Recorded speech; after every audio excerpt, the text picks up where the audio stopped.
on Southern Views. I'm so happy you're here.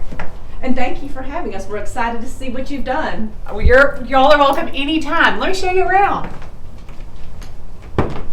But everything in our home is from an estate sale, a thrift store, or an auction for the most part. Okay, so like these curtains, are these all thrifted? Yes, so those are Pierre Frey, and those are $250 a panel. Oh, wow. And I took it out of this like beautiful home in Tuxedo Park, and that's kind of how I got into thrifting. Is I hope I'm not alone in this, where you I don't think I am, but you buy a home and then you need to fill it, and you realize what it costs, and you spend most of your money just getting a house. And the idea is that potentially over time that the home becomes collected and more of a reflection of you and adds personality, but because I remember this room was like had a big piano in it, right? Exactly. So you've like changed the piano out for this round table, and then just had a simple skirt made with some beautiful trim, and then you've got rugs layered to add some more dimension, and then it had like a really dark striped wallpaper, right? It was beautiful. It was like a coral,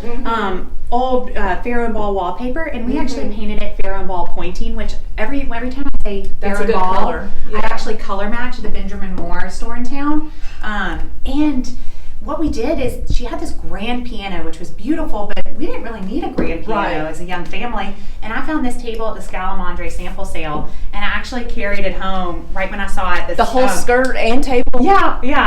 So Scalamandre was changing out the floor plan of their showroom in ADAC, and when I saw it, and it was so discounted, and then they kept throwing things at me because at some point people just want to get rid of it, and they don't want to take it to the dumpster. And I'm saying, especially at Scalamandre, I'll take whatever you'd like to the dumpster. And I love how these florals that are framed here, they go perfectly, coordinate with your curtains that you say you've thrifted. Yeah. And then you were saying this desk belonged to your dad's side of the family. Everything is thrifted and secondhand, and I really love the idea of the repurposing and reusing, reupholstering. That's kind of the motto of this whole home. But I love this little vignette. The botanicals were from a yard sale in Santa Fe, and then Emmy Ruth in Columbus, Georgia, hand painted the lampshade to mimic the Sister Parish pattern that I adored. And then you've got and it's a modern shape against your traditional desk, which I thought was kind of maybe a fun juxtaposition. Yeah. But when I can't sleep, I play around and restyle different areas of my home, and much to my husband's dismay, but that's been one that's been a lot of fun too. Now we're in the formal living room, and once again, I remember when the former owner lived here, there was lots of like beautiful old zoo pans all over the place. But it was a more formal, darker room, and you've lightened it up by just painting, right? And you've painted the back of the cabinets. Did you paint the grass cloth, or was this color? Was it like this? It was this color. Okay. And this house was decorated with Alex Saunders and Jack Collins years ago, and Jack Collins, watching this in Columbus, he has done so many incredible homes, including yours, right? Yes. But he loves wallpaper, and so in here, I really, when I walked into this house for the first time, when we saw it, I fell in love with this space. I thought the wallpaper and the curtains were beautiful. The curtains is a really thick fabric, something that I wouldn't necessarily anticipate, but I feel like it was such a really quality craftsmanship when putting these together, and it's hard to find that today. Just like with furniture, it's you have to have somebody that has the skill set in order to put together curtains, or because even like this, the detail on here is just up here and up here. I mean, the attention to detail that he is known for, and then just blending right into the wall color, the textured wall color, and it allows you then to put like dark antiques against it and to make it pop. And then tell me about this gorgeous color green in that cabinets that just really brings to life your blue and white porcelain. So that green, I want to say it's Farrow and Ball Teresa green, and we did that just to kind of make the bookshelves pop a little bit. We have a ton of built-ins in this house, which we feel so lucky to have. And then we painted the same color in our dining room so it flows. These plates are all from, the blue and white plates are all from the Mario Bawada sale at Stair Auctions years ago. Elizabeth. And I honestly got so excited. I don't know if anybody watched the Mario Bawada sale, but it was really fun to see. But the prices went for probably more than maybe some of the items are worth. And a loophole is this is probably embarrassing to say. I'm sure I shouldn't say this on camera, but no filter. Here it's and is I got the plates when the first State of the Union was happening for COVID. And while everybody was watching the State of the Union, I was bidding on these plates. Oh, I love it. And so I got a deal. So that way, I love them and I love the story. Everything in this house, I feel like, has a story where I've learned about who owned the piece previously and the history behind it, which is something I really relish. And like your pillows on the sofa here, so you've just kind of gone with the soft greens and the soft blues. And then allowing once again some things to pop, like your zebra rug down here. So all of the pillows, for the most part, are from Etsy. It's Quadrille, Penny Morrison, and Benison. Okay. And then the rug was a Valentine's Day gift to myself from Hyman cute. Auction down in Palm Beach. My husband and I drove down there and picked this rug up, and a lot of our furniture is from Palm Beach because these people have second or third homes and they're decorated by a high-end designer, and then they just send it all to a local auction house or something similar, and you can find incredible. So how do you find out about that going on? Or you just follow the Palm Beach auction sites and then you just bring it up, and then do you sell it to other outlets, or do you keep most of it what you like? I probably should sell, but honestly, we just buy for our house. Okay. And once we moved into our first home, we realized how much you need to fill it. And I was coming from an apartment, and I had a lot of family hand-me-downs. So you look at buying a sofa, and you can find like a George Smith or a really quality sofa for a fraction of what you would buy a Pottery Barn, for example, and maybe a Palm Beach auction. And so that's kind of the route that I've gone. It's cheaper, and to me, it's nicer. And it's nice because you've bought, like you say, you've bought these from different different sites, but they don't match, but they all coordinate, and that's what I like about your style. You're not into just like perfectly matchy, but things that all coordinate. That makes it more interesting. And then, okay, tell me about this. This is amazing. The detail on this. So that's from my husband's grandmother, and this is something that I think is kind of neat. Is my husband's grandmother has always really enjoyed design, and she never hired an interior decorator. Would read these design magazines, and then when she was 75, her husband passed away, and she said, "You know what? I'm going to hire a decorator that I want, and I'm going to do my house." And so for the last 3 years of her life, she had this fabulous house in Savannah, Georgia, with all these antique pieces. But it was kind of the last few years she was living that she decided, you know what? I'm really going to do this for me.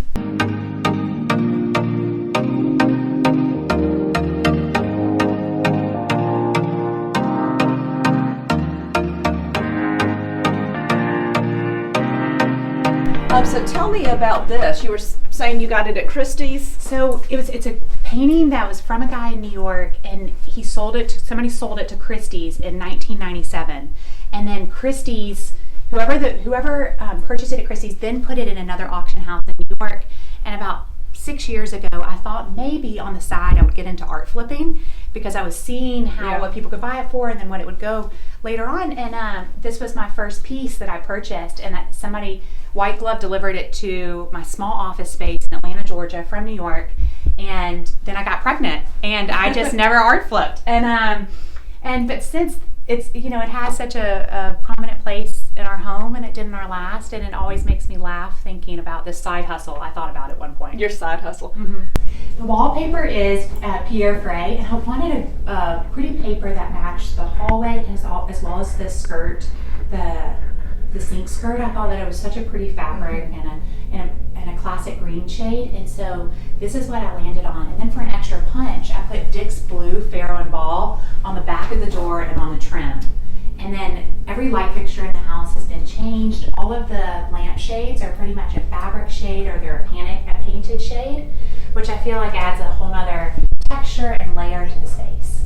And then where you didn't have to rip out the floor either. I mean, a lot of people get into these homes that were kind of dated, but they're just beautiful classic features, and you don't have to go in and rip out stuff. No. You just add some different paint, add the wallpaper, but when you've got beautifully made features like the skirt, and then beautiful tile And honestly, live with things for a little while. Live with things for a and then while. I think it'll change your mind on what you really want to do. So now we're in your family room, which is connected to your kitchen, and it's just such a beautiful, cozy, intimate room with lots of space to spread out. You got 2 club chairs, 2 sofas, a huge coffee table. Yeah. You know, your TV, all your built-ins. And I love this just light, fresh striped rug, the blue and the white that just kind of picks up on some of your lighter pillows. But then you have not done a whole lot to it since the previous owner lived here. You just kind of like left the wallpaper. Exactly. The ceiling stain is the same that matches the cabinets in the kitchen. What did you change? So this room we honestly didn't do a whole lot to. Just added your furniture. Exactly. Structurally, this house was in such great shape. We did some renovations upstairs, which we'll get to, but in here, honestly, we felt like the kitchen and the living room was perfect for a family because I can be cooking and then I can, people can be in here watching television.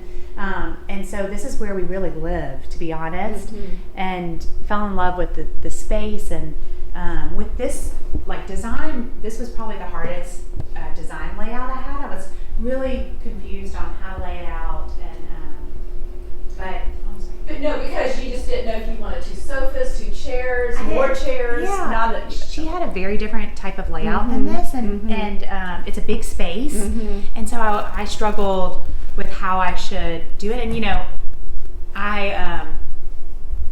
I'm not a designer. I'm just scale wise, I'm kind of learning and did a lot of tape on the floor and have since been just continued to make it work. And then you move things around because this room really has to function with kids and family. Yes. So, and to be able to talk and watch TV. So a lot of times it is just moving around till you find how it functions.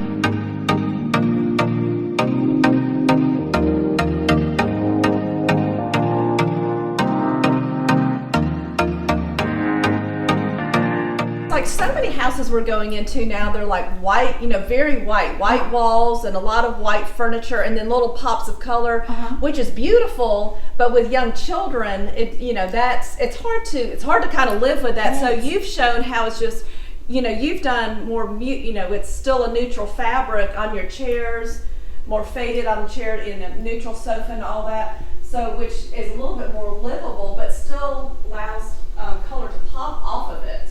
Oh, you're so sweet. It is a work in progress, as I feel like all design is. But I'm not somebody that wanted to wait until my children were a certain age. I think it's nice to have beautiful things and let your children learn how to live amongst them. And if you spill wine, it's a sign of a great party and a good night, and it's a memory. And so I stand with that belief. And with beautiful upholstery, I really like it. It makes me happy personally. And then tell me about some of these pillows over here, because like I see these 2 coordinate with your chair over here. But what are some of your sources for other throw pillows? Yeah. So those. So I had these 2 made that went with the fabric on the sofa. So Lee Jofa, and then these are Penny Morrison that I got from Etsy. And then this is Schumacher, which Schumacher.com has a pre-made pillow source, which is really helpful. And so I just bought that straight from their website. And then I have a lot of slightly East iPad scattered around. Okay, Elizabeth, so you invited us over here today also because your house is fully decorated because you're going to have a dinner party tonight. So this china and all your peonies, tell us, are these thrifted items? Are these family pieces? Yeah, everything's thrifted. So, I will say all of my silver, my grandmother would give me a piece of silver for my 2nd birthday, my 5th birthday. And so that's how I grew my collection. Which is a very Southern tradition. It is, and something that I didn't appreciate back then, but boy, do I feel so grateful today. And then all of my china is from Everything But the House. I purchased it from an Upper East Side townhouse years ago, and I think it came with about 280 pieces. I mean, it's just it's beautiful. It's Royal Crown Derby gold apes, and and then you've mixed it with a different plate on the bottom. I did, and that was actually part of the same collection from Everything But the House. They had 2 different patterns that were collected, and they really complement each other well, I think. So sometimes I just mix and match. And I love how you've added some modern glasses. Something new, something something- old, exactly. something borrowed. I feel like that's such always fun. And then the beautiful linen tablecloth. But then I don't know if the camera can pick up on it, but it's a very modern table base underneath. So you is. really do such a great job of mixing classic pieces that will stand the test of time, whether they're very old, more from the 70s, 60s, 80s, whatever, and then just coordinating with the color that kind of ties everything together. In this case, because it's Christmas, you've got the red peonies, the green candles, I'm trying. green on your glasses, and then the gold. It's beautiful. And then your Thank gold you. bamboo chairs.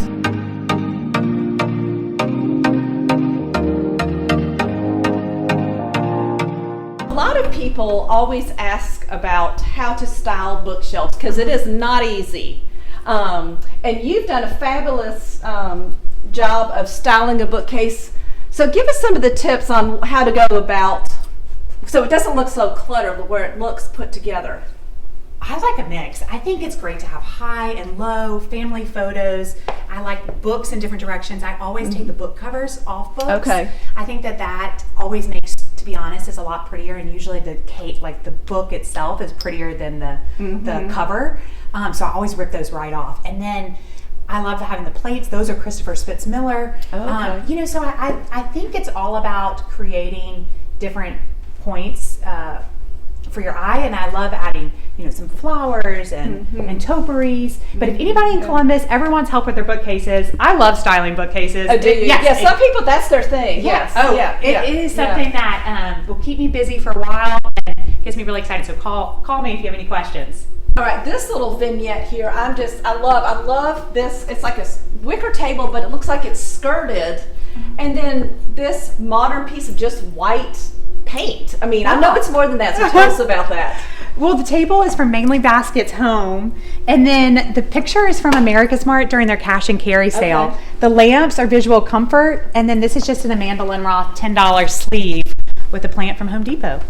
So there it goes. It just goes to show, you've got a lot of high, low items, things that are thrifted, family items, but this is just America's Mart where you just cash and carry. Yeah, I think it was like $125. I just needed a large piece, and I felt like it looked substantial and neutral. And then the table, during the pandemic, I was doing the PR for Mainly Baskets Home, and we ended up doing a trade because so many people didn't know what was going to happen with their business during the pandemic. And so I ended up with a lot of good wicker.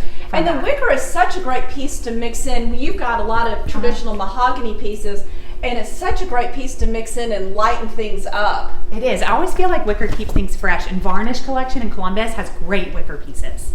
All right, well, this is fun getting hang out in your kitchen before your dinner party. I'm so happy you're tonight. here. Cheers. Thank y'all for being here. And so we were talking earlier about your kitchen. So when, like I say, this house was decorated in the 80s, and this is all the original stain. And then y'all moved in, and the temptation, I'm sure, was to paint it all white. Paint it white. But you talked about earlier, it's just as important to live in your house for a while. It is. And so you've decided to keep it, and lo and behold, now it's the Elle Decor color. I know. So it goes to show what comes around goes around. Yeah. And the Elle Decor put out the kitchen color of the year, which was the same wood stain color, which I got so excited, and it really reassured me that I think it is chic to have kitchens that aren't white, and not that a white kitchen isn't stylish, but I just think that there's a lot of different tones, and I loved that it blended with the grass cloth, and with young children, I don't see smudge marks. That's a good point. And then a lot of homes now have white marble, which is gorgeous, but this was what came with the house, and I'm sure you were tempted the same thing to update it to marble. But now you live with it and you love it. I'm sure you love it because with kids too, same thing. It hides a myriad of stains. Everything. Yes. And I matched this to the upholstery in our family room. Oh, that's true. So you bring it in your greens, and then your upholstery bring it in. Basically, almost the same color. Neutral, and I feel like it's calming. I always thought this kitchen was beautiful, and then also Alec did a lot of built-ins. We have built-ins for placemats and for cocktail napkins, anything you really need. So I felt very fortunate. I didn't want to change it. There was other places maybe that we wanted to invest sooner, and that's what we've done to start.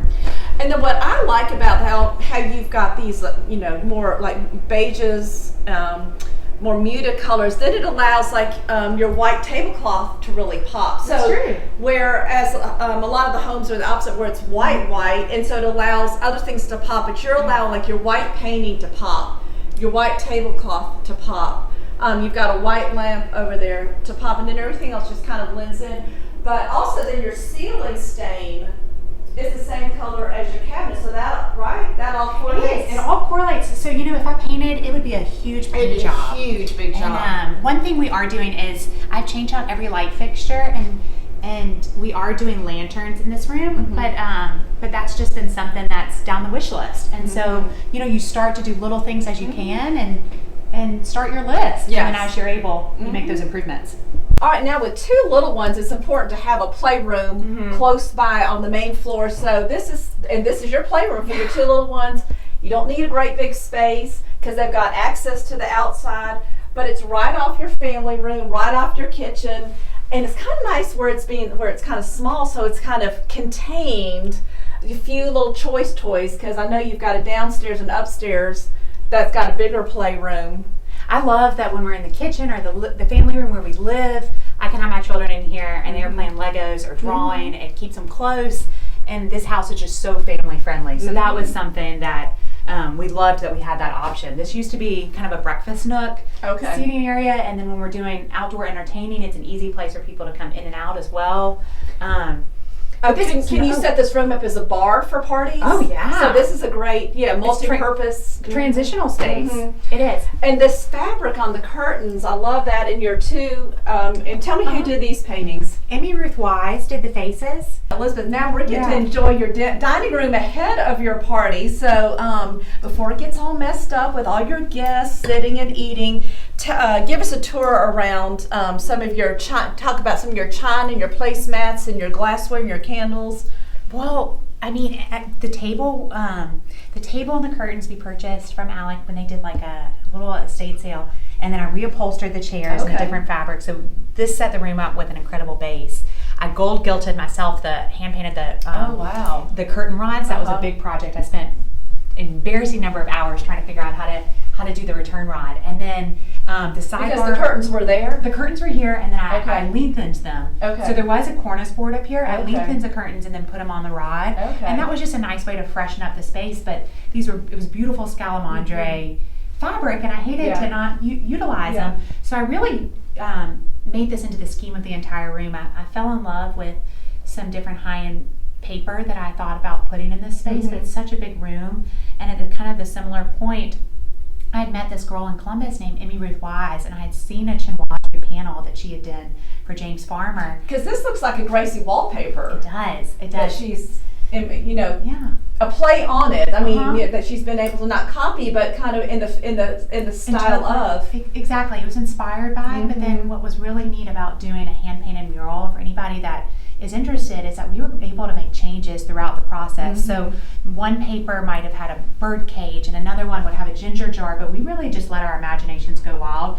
And she was over here for about 3 months straight, and we gave Emmy Ruth the key to our house, and she would come in and work for an hour one day or work for 7 hours.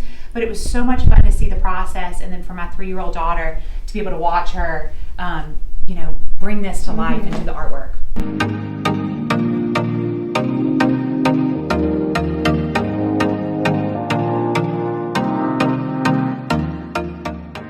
You talk about you get a lot of thrift stuff, estate sales, family pieces that you just collect. So this china is just so pretty for Christmas or any time of the year, but with the colors. So was that an estate sale find, or is that a family piece? This is a beauty about living in the same town as my grandmother and my parents. These is my grandmother's china pattern, Monahena, and I've always admired it. And for a holiday party, I thought, what could be more holiday than this particular pattern? And so she graciously lent it to me for the evening. But everything else are pieces of mine. And I, again, something new, something old, and I really feel like that brings a fun mix to the table. And then, also trying to use unusual shapes or unusual items. And I guess it's not that different, but for example, I went to Publix and picked up grapes that are in the flower arrangement, and that helped with our flower budget. So these are, it worked as a nice filler, and I felt like it made maybe a nice statement or something different. And I love this, like in the south here in Columbus, Nandina is in full bloom this time of year. Beautiful. And it's perfect for this time of year with the color and just pinching some of it off and just laying it like you've done, laying it on the table. That's from our backyard, and so we just have it for the dinner party because if you have small children, it's not the best thing to have in your house. And here you have it in a vase also. And I know the high and low vases or candlesticks. I mean, I feel like it makes so much more interest on your table. And I like how you have a low arrangement so you can see over the next person and as opposed to like lots of like a huge big arrangement that nobody can see and just interspersing it with candles. And then you can scatter things low down, so instead of just in another vase, like you say, with the Nandina and the fruit. And then talk to me about this chandelier with this. I like the juxtaposition of your old mahogany table and the modern lamp. Yeah, it is more modern. It's a Murano glass and it's from Visual Comfort. It's an Aaron Lauder chandelier, and That's beautiful.